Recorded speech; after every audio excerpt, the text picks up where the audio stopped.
Outside of the NBA, Europe is considered the best basketball region in the world. With the EuroLeague, teams like Real Madrid, Barcelona. What's also true is that Europe by far has the most opportunities, the most clubs, and the most possibilities for players to sign as rookies and beginners. Now you may be thinking that seems like a complete contradiction. How can on the one hand, Europe have the best basketball in the world and also have plenty of opportunities for rookies and beginners? We can explain this in a few ways. The main one being its tier system. In Germany, there are 11 divisions. In Spain, there are 5+ divisions. All of these main European powerhouse nations will have multiple divisions, but not only that, it's the number of clubs within each division. So for instance, if you just combine Regionalliga 1 and 2 in Germany, then you're gonna have over 150 teams.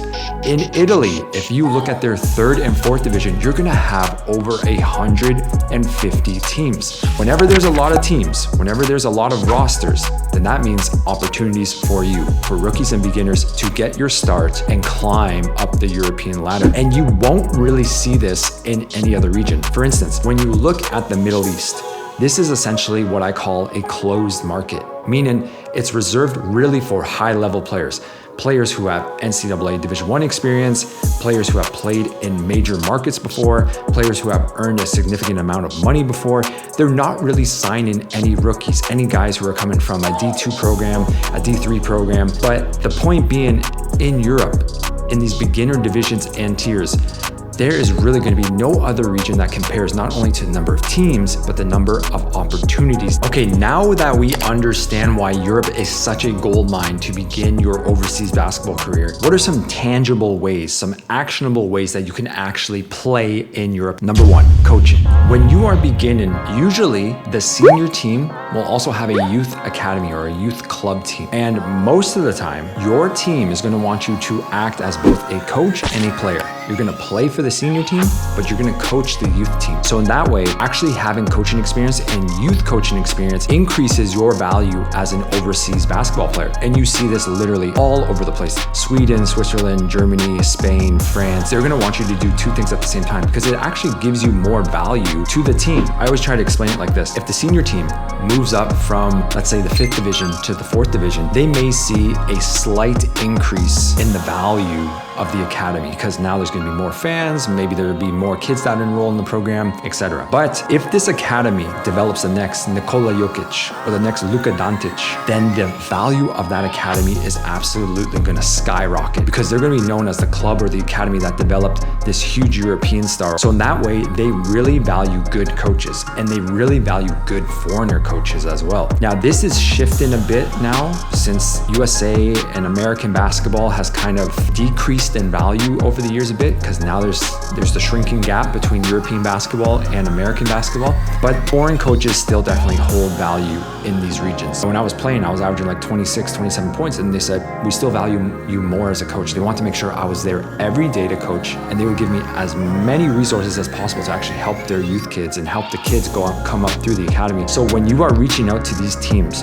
if you can put into your message and your resume and you have experience of actually coaching, that is a good backdoor way that you can get your start in these lower divisions. A second way you can do it is by actually DMing or cold calling the teams. And this is more the traditional way. The way you would do this usually is through a website called EuroBasket. Now, if you don't know what EuroBasket is, I highly recommend that you research it and get familiar with it. In fact, if you want to play overseas basketball and you don't know what EuroBasket is, I would say that you're probably not too serious or you're just ignorant to the situation. And I've done many different videos on this, on how to contact different clubs, different European teams in different countries just by using EuroBasket. And basically what you'll do is you'll go to the website, you'll find the team, find the country you want to play in. Some of them will have social media stuff, some of them will have contact information, and you just basically just follow that, message them, have a good messaging template, have everything ready, your resume, your coaching experience, your playing experience, your highlights, all of that, and you'll send it off. And again, it's much more nuanced than that, so I'll link a video right here in case you guys want to learn more. A third way you could do it is through an agent or an agency. This will require a decent amount of specialization because there are some good agents who can do it, but especially at these lower levels within Europe, a lot of agents won't actually even probably take you on unless you have a European Union passport. And we'll get into that later on in the video. But the reason they won't take you on is because the money is just gonna be so low.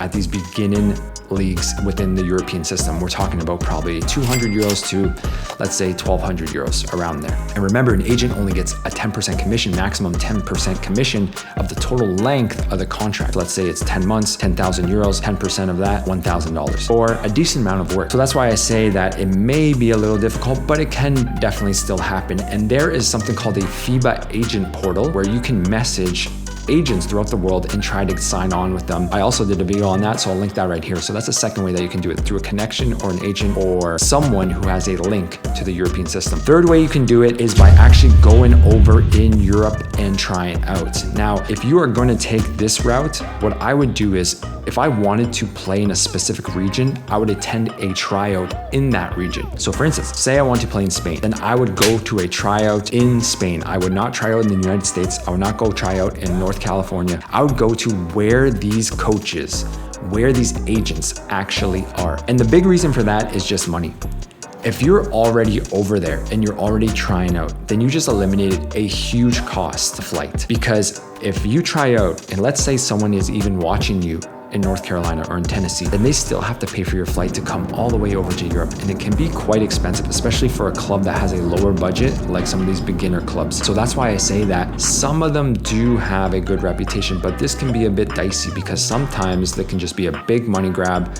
It can be a scam, and it can really be a waste of time and money, and you get your hopes up and nothing really comes from it. So if you're gonna go the tryout route, then I would really consider a few questions. One, who is holding it and what is their success rate, or what are some success stories that they have in the past? Is it based in the region or the area where I want to play? What time is it taking part at? Does it take part when the season is already happening? Is it taking place when the deadline for the league has actually passed? And also, what type of player have they actually helped in the past? Have they helped Americans? Have they helped D1 guys? Have they helped D2, D3? Do they only help European players who have Bozeman passports or European Union passports? Do they help African players? Do they help Caribbean players? All of these different questions you should be looking at and actually evaluating, critically thinking who is benefiting the most, because there's usually going to be a pattern of success. Now, one final way that I was reminded of after recording this is enrolling in university in Europe. And the reason I was reminded of this is because I recently went to the Final 8, which is like our NCAA Final 4 in Canada. And essentially the way this would work is that if you were discussing or speaking with a European club, then instead of you getting a work visa, which is harder to process, it's more complicated, especially for Americans, it's more pricey as well, then instead what you would look for is a student visa. But in order for that student visa to actually be legal or make sense, then you have to also enroll in a European university. So you would be going to school and also playing on the senior team. Now, in terms of the most notable markets for this, Ireland, Spain, and Italy. And of the three, I would say Ireland is really the most famous for this. So you'll constantly have teams offering players master programs, university degrees,